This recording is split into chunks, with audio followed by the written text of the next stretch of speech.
దేవుని ప్రజలుగా ఉన్న ప్రతి ఒక్కరు ఇలా ఉండాలి, ఇలా ఉంటేనే దేవుని నామానికి మహిమ కలుగుతుంది మీ ద్వారా అన్నట్టుగా దేవుడి సందేశం మనతో మాట్లాడుతుంటే తమ్ముడు చెల్లె సహోదరులారా, ఈరోజు మరి దేవుని ప్రజలుగా ఉన్న మనం ఎలా ఉండాలి తెలియజేసుకుందాం. పరిశుద్ధ గ్రంథం నుంచి కీర్తన గ్రంథము 82వ అధ్యాయము 3-4 వచనాలు చూసినట్లయితే, పేదల తల్లిదండ్రులు లేని వారిని న్యాయము తీర్చుడి, శ్రమగల వారికి దీనులకు న్యాయము తీర్చుడి, దరిద్రులను నిరుపేదలను విడిపించుడి, భక్తిహీనుల చేతుల నుండి వారిని తప్పించుండి. తమ్ముడు చెల్లి సహోదరా, దేవుని వాక్యం మనతో మాట్లాడుతుంది. చూడండి, మొదటి వచనం, దేవుని సమాజంలో దేవుడు నిలిచి ఉన్నాడు, దైవముల మధ్య ఆయన తీర్పు తీర్చున్నాడు. మీరు దేవుని పోలికగా దైవ స్వరూపంగా మీరు ఉన్నారు కాబట్టి దైవ స్వరూపాన్ని మీరు ధరించుకొని పేదల ఎడలను, దరిద్రుల ఎడలను, నిరుపేదల ఎడలను, భక్తిహీనుల ఎడలను, బందీలుగా ఉన్న ఎడలను న్యాయం తీర్చండి. మీరు న్యాయస్తులుగా ఉన్న మీరు ఈరోజు మరి న్యాయం లేకుండా జీవిస్తున్నారు, విచ్చలవిడిగా జీవిస్తున్నారు, దేవుని నామాన్ని అవమానపరుస్తున్నారు. అది మంచిది కాదు. న్యాయాధిపతులుగా ఉన్నవారు, రక్షించాల్సిన వారు మీరు పేదల ఎడలను, రాజ్యం ఎడలను, ఇశ్రాయేలు ప్రజల ఎడలను మీరు అన్యాయంగా ప్రవర్తిస్తున్నారు. ఎంతకాలం మీరు ఇలా ప్రవర్తిస్తారన్నట్టుగా దేవుడు మాట్లాడుతున్నాడు. చూడండి, 2వ వచనం చూడండి, ఎంతకాలం మీరు అన్యాయంగా తీర్పు తీర్చుదురు, ఎంతకాలం భక్తిహీనుల పక్షపాతం చూపుదురు. ఎంతకాలం ఇలా పక్షపాతాలతో ఎంతకాలం మీరు దేవుడి నామాన్ని అవమానపరుస్తుంటారు. న్యాయం తీర్చాల్సిన మీరు అన్యాయంగా జీవిస్తున్నారు. ఆదరించాల్సిన మీరు, చేర తీర్చాల్సిన మీరు, రక్షించాల్సిన మీరు, చెప్పాల్సిన మీరు ఈరోజు మీరే దేవుని స్వరూపంగా ఉన్న మీరే ఈరోజు దేవుని నామాన్ని అవమానపరుస్తున్నారు. ఇది మంచిది కాదు. అలా మీరు ఉండకూడదు. దేవుని స్వరూపంలో మీరు ఉండాలి.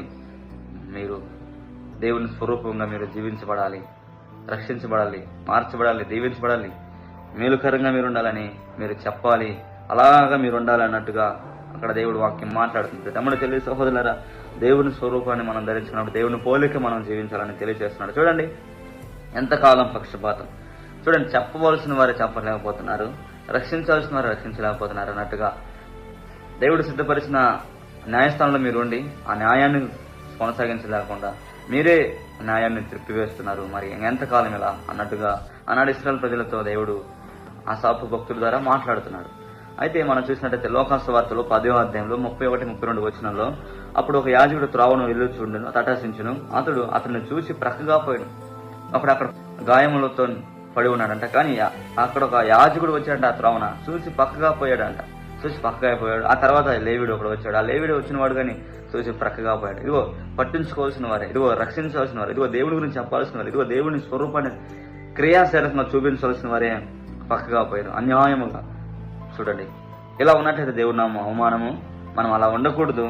మనము దేవుని పోలిక చొప్పున సమాజంలో దైవ పోలిక చొప్పున మనం జీవించాలి అని దేవుడు వాక్యం ఈరోజు మనతో మాట్లాడుతుంది. చూడండి, యెషయా గ్రంథంలో 58వ అధ్యాయంలో ఉంటుంది, బంధించబడిన వారిని విడిపించటము, వారి ఎక్కడైతే పాపంలో ఉంటారో వారి కాడుమాలను విరగొట్టడము, వారికి దేవుని గురించి తెలియజేయటము, వారికి దేవుని ప్రేమను చూపించటము, ఆకలి ఉంటే వారికి ఆకలి తీర్చడము, దేవుని స్వరూపాన్ని వారికి చూపించినప్పుడు వారంట దేవుడి నామాన్ని మహింపరిచిన వారుగా ఉంటారంట.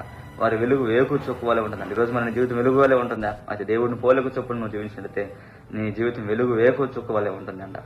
దేవుడు వెలుగేయడు కాబట్టి మనం ఆయన పోలిక చొప్పున నడుచుకున్నట్లయితే మన జీవితాలు వెలుగులోకి వస్తాయి, వెలుగు జీవితాలు జీవిస్తాం. కాబట్టి మనం ఎలా ఉండాలంటే దేవునికి మహిమ తెచ్చేవారుగా మనం ఉండాలి. అయితే మనం ఎలా ఉండాలి? ఇలా ఇక్కడ మనం చూసాం కదా దేవుని వాక్యం, దాని ప్రకారంగా మనం ఉన్నట్లయితే దేవుడి నామానికి మహిమ వస్తుంది.